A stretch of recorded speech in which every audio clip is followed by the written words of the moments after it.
तथागत बुद्धत्व की प्राप्ति के पश्चात पहली बार अपने गृह राज्य कपिलवस्तु में पधार रहे थे। उनके आने का समाचार पाकर नगर में चारों ओर हर्ष की लहर दौड़ गई। नगर में प्रवेश करते ही सर्वत्र उनकी जय जयकार सुनाई पड़ने लगी।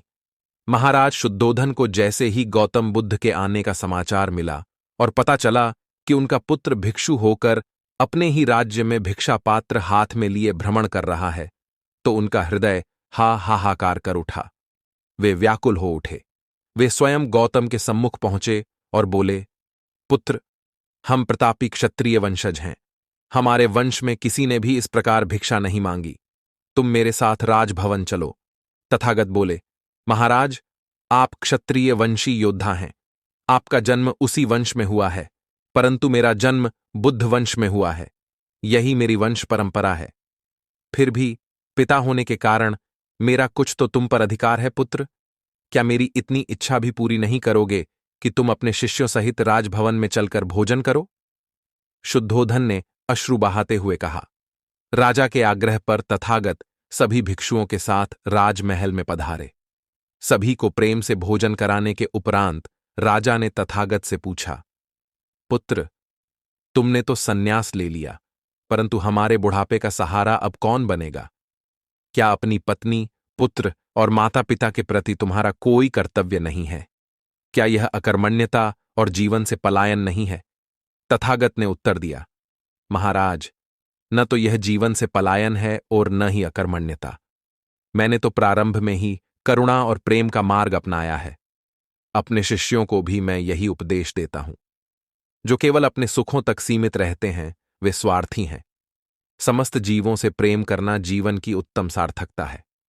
उनके लिए जीवन का उत्सर्ग न तो अकर्मण्यता है और न ही जीवन की उत्तम सार्थकता है।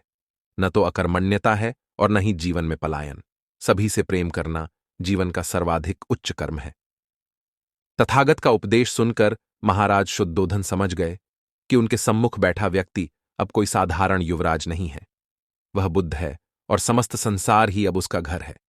तभी सहसा तथागत उठे और बोले, महाराज, मैं देवी यशोधरा से मिलने उनके कक्ष में जाना चाहता हूं।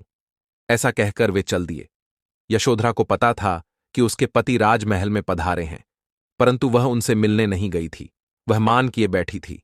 तभी राहुल ने मां से पूछा, मां, पिताजी राजभवन में आए हैं, फिर भी तुम उनसे मिलने क्यों नहीं गईं? यशोधरा ने उत्तर दिया, बेटा, तेरे पिता घर बार छोड़कर समस्त मानव जाति को सुख शांति का मार्ग दिखाने गए हैं। उनके मन में मेरे लिए जरा भी स्थान होगा तो वे स्वयं यहां आएंगे। उसी समय तथागत ने यशोधरा के कक्ष में प्रवेश किया। यशोधरा और राहुल ने आगे बढ़कर तथागत के चरणों में शीश नवाया। यशोधरा ने अपने आंसुओं से तथागत के चरण पखार दिए।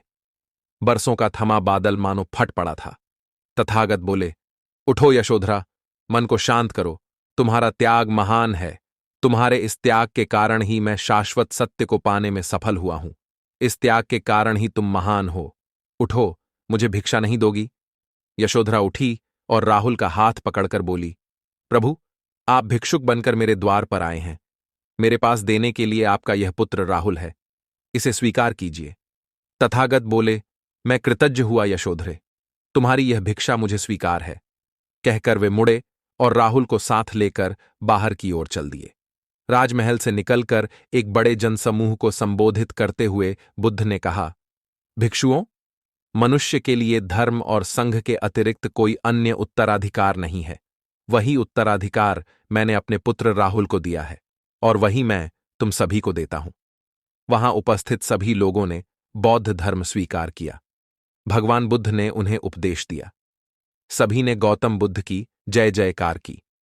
बुद्ध ने देखा कि राजभवन से निकलकर प्रायः उसके सभी बंधु बांधव संघ की शरण में आ गए हैं, परंतु बचपन से ही उनसे ईर्ष्या रखने वाला उनका चचेरा भाई देवदत्त वहां नहीं आया।